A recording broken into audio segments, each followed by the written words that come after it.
ठाण्यात आंबा महोत्सवाची धूम. संस्कार आणि कोकण विकास प्रतिष्ठान आयोजित 1 मे ते 12 मे या कालावधीत आंबा महोत्सव. यंदा असह्य उकाड्यातही ठाणेकरांना आंबा महोत्सवाची धूम अनुभवता येणार आहे. महाराष्ट्र राज्य कृषी विभाग आणि कृषी पणन मंडळ पुरस्कृत तसेच संस्कार प्रतिष्ठान व कोकण विकास प्रतिष्ठानच्या वतीने 1 मे ते 12 मे या कालावधीत सकाळी 10 ते रात्री 10 या कालावधीत ठाण्यातील गावदेवी मैदान येथे भव्य आंबा महोत्सवाचे आयोजन करण्यात आले आहे, अशी माहिती संस्कार प्रतिष्ठानचे अध्यक्ष आमदार संजय केळकर यांनी शनिवारी पत्रकार परिषदेत दिली. आंबा महोत्सवाचे हे यंदाचे 17वे वर्ष आहे. यावेळी मुख्य आयोजक आमदार संजय केळकर यांच्या समवेत कोकण विकास प्रतिष्ठानचे राजेंद्र तावडे, माजी उपमहापौर सुभाष काळे, ठाणे महानगरपालिका परिवहन सदस्य विकास पाटील आदी उपस्थित होते. ठाणे शहराचे आमदार संजय केळकर यांच्या नेतृत्वाखाली महाराष्ट्र राज्य कृषी विभाग आणि पणन मंडळ पुरस्कृत संस्कार प्रतिष्ठान व कोकण विकास प्रतिष्ठानच्या वतीने दरवर्षी आंबा महोत्सवाचे आयोजन करण्यात येते. ठाणे पश्चिमेकडील गावदेवी मैदानात हा आंबा महोत्सव होत आहे.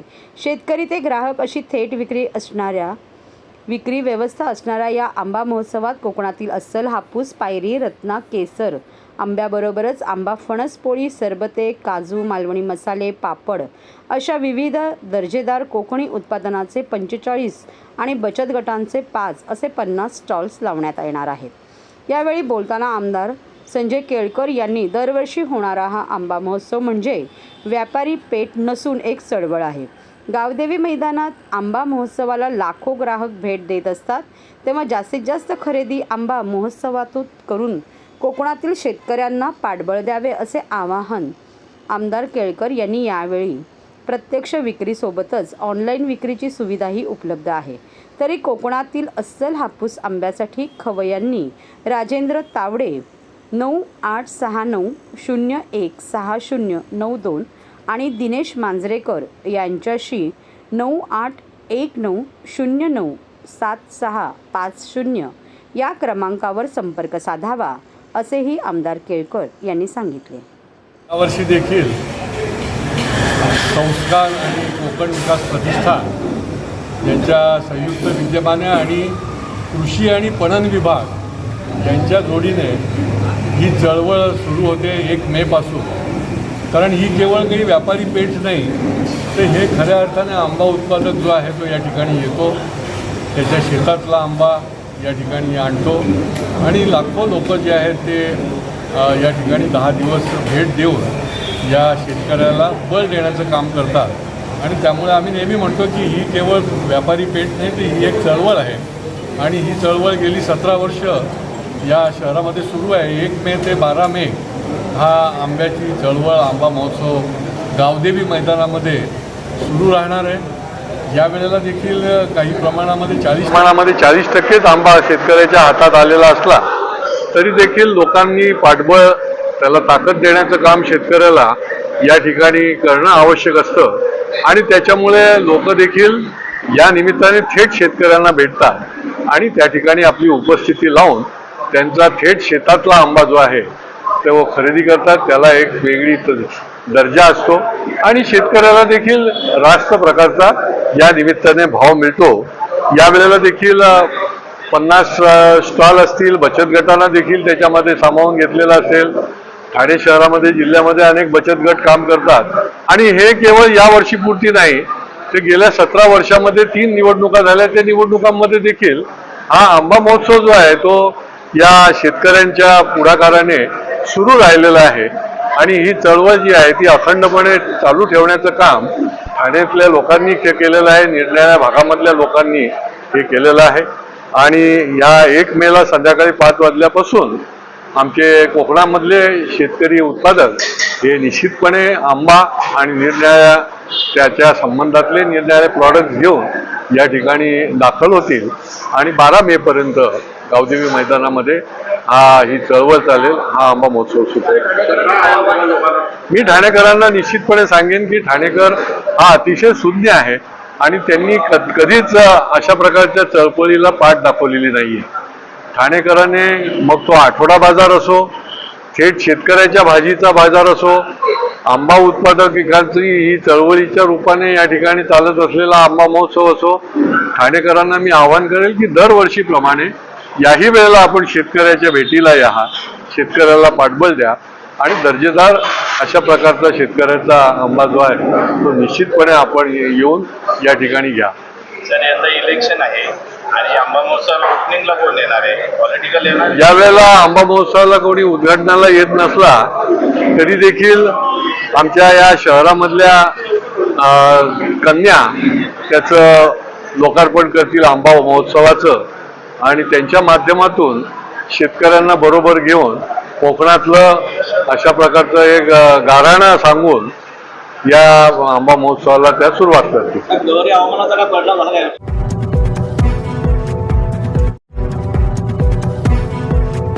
सर्व नागरिकांना आवाहन करण्यात येत आहे की सध्या डासांमार्फत पसरणाऱ्या डेंग्यू या आजाराचा प्रसार रोखण्यासाठी प्रत्येकाने पुढील प्रमाणे कार्यवाही करावी. डेंग्यू आजार एडिस इजिप्ती हा डास चावल्याने होतो. या डासांची पैदास साचलेल्या किंवा साचवलेल्या स्वच्छ पाण्यामध्ये होते. 8 दिवसांपेक्षा जास्त दिवस पाणी उघडे व साचून राहिल्यास त्यात डास अंडी घालतात. अंड्यांच्या अळ्या तयार होऊन पुढे डास तयार होतात. यासाठी आपल्या घरातील पाणीसाठे उदाहरणार्थ बॅरल्स, पिंपे, टाक्या, हौद, रांजणे इत्यादी दर आठवड्याला रिकामे करून घासून पुसून कोरडे करून पुन्हा भरावे. 1 दिवस कोरडा दिवस म्हणून पाळावा. पाणी साठ्यांना घट्ट झाकणे बसवावीत किंवा जुनी साडी, चादर, धोतर यांनी बांधून झाकून ठेवावीत, म्हणजे डास त्यात जाऊन अंडी घालणार नाहीत. घराच्या गच्चीवर, आजूबाजूला, अंगणात कोठेही पाणी साचू देऊ नये. भंगार सामान उघड्यावर टाकू नये.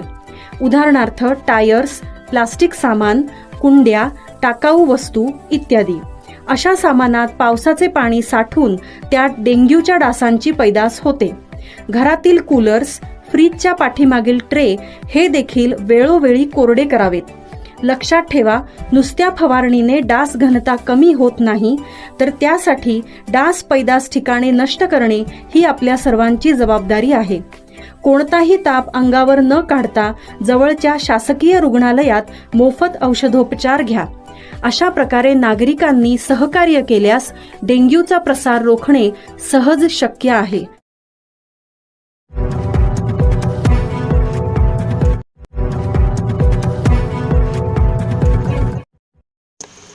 स्वच्छ सर्वेक्षणमधील उद्दिष्टपूर्ती साधणे हे सगळ्यांचे कर्तव्य, महापालिका आयुक्त सौरभ राव यांचे प्रतिपादन. स्वच्छ सर्वेक्षण 2024साठी सर्व विभागांनी एकत्रित समन्वय साधून काम करण्याचे निर्देश. स्वच्छ सर्वेक्षण मोहिमेत साध्य करायची सगळी उद्दिष्टे ही महापालिका म्हणून आपली प्राथमिक कर्तव्य आहे. त्यामुळे ती साध्य करण्यासाठी संपूर्ण महापालिकेने एक टीम बनवून योग्य रणनीती आखून काम करण्याची गरज असल्याचे प्रतिपादन ठाणे महापालिका आयुक्त सौरभ राव यांनी केले आहे. स्वच्छ सर्वेक्षण 2024ची तयारी सुरू झाली आहे. त्याची माहिती देऊन उद्दिष्टपूर्तीसाठी अधिकाऱ्यांचे क्षमता वृद्धी सत्र महापालिका मुख्यालयातील कैलास नरेंद्र बल्लाळ सभागृह येथे गेल्या आठवड्यात आयोजित करण्यात आले होते. या सत्रामध्ये ठाणे महापालिकेने 2023मध्ये केलेली कामगिरी, त्यातील त्रुटी, सुधारणा यांची माहिती देण्यात आली. तसेच 2024साठी अपेक्षित असलेली उद्दिष्ट, त्यासाठी तयारी, जनजागृती आणि लोकसहभाग याबद्दल सविस्तर सादरीकरण घनकचरा व्यवस्थापन विभागातर्फे करण्यात आले. प्रास्ताविक उपायुक्त तुषार पवार यांनी केले.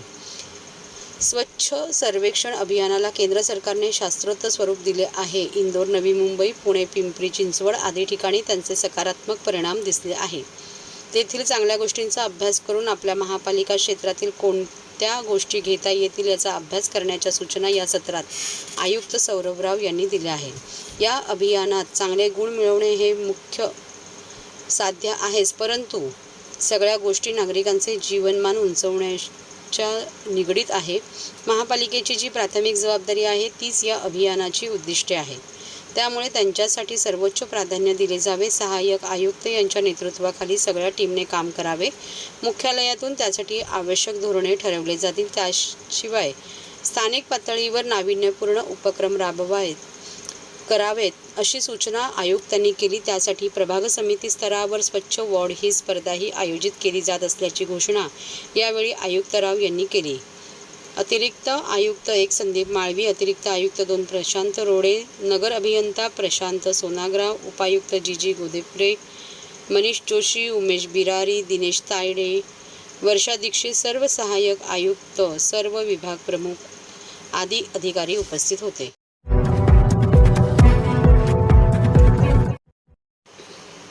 काँग्रेसचे सरकार फक्त घोषणा द्यायचे, गरिबी हटवण्यासाठी त्यांच्याकडे योजना नव्हत्या। रवींद्र चव्हाण। खारेगाव येथील महायुतीच्या मेळाव्याला उत्स्फूर्त प्रतिसादात देशाचे पंतप्रधान नरेंद्र मोदी दिवसातील 24 तासांपैकी 18 तास सर्वसामान्य लोकांसाठी काम करत असून त्यांनी देशात गेल्या 10 वर्षात 1800 पेक्षा जास्त योजना दारिद्र्य रेषेखालील लोकांसाठी यशस्वी करून दाखवल्या आहेत। त्यामुळे देशातील सर्व लोकांचे मत मोदींना आहे। आधीचे देशातील काँग्रेसचे सरकार मात्र फक्त घोषणा द्यायचे, गरिबी हटवण्यासाठी त्यांच्याकडे योजना नव्हता, अशी घणघाती टीका काँग्रेस व महाआघाडीवर करून यावेळी महायुतीचे उमेदवार डॉक्टर श्रीकांत शिंदे यांनी या मतदारसंघातील केलेल्या कामामुळे मागच्यापेक्षा जास्त मतांची आघाडी घेऊन तसेच हॅट्रिक करून विजयी होतील असा आत्मविश्वास राज्याचे सार्वजनिक बांधकाम मंत्री रवींद्र चव्हाण यांनी खारेगाव येथील कल्याण लोकसभा मतदारसंघातील महायुतीचे उमेदवार डॉक्टर श्रीकांत शिंदे यांच्या प्रचारासाठी आयोजित करण्यात आलेल्या मेळाव्यात केला।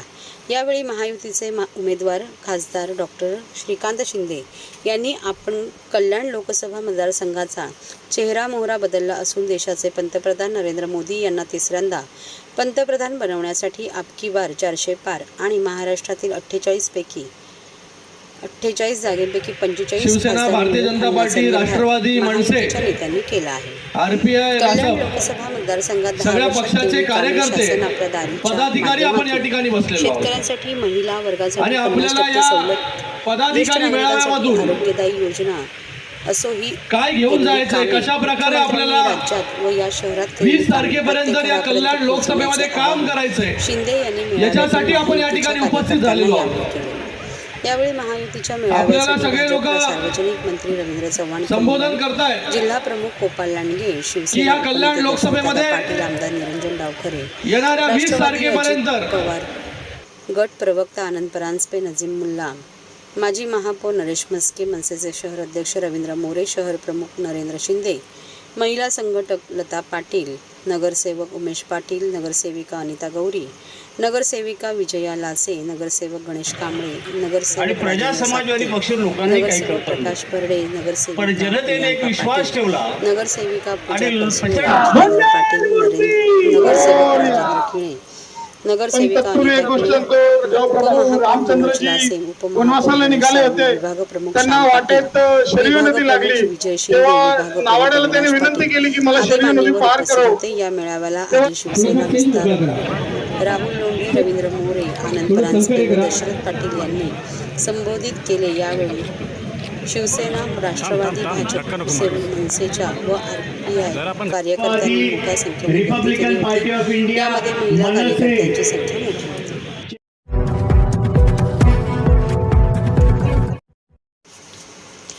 ठाण्यात इंडिया महाविकास आघाडीची वज्रमुठ, जोरदार शक्तीप्रदर्शन करत राजन विचारे यांनी दाखल केला उमेदवारी अर्ज।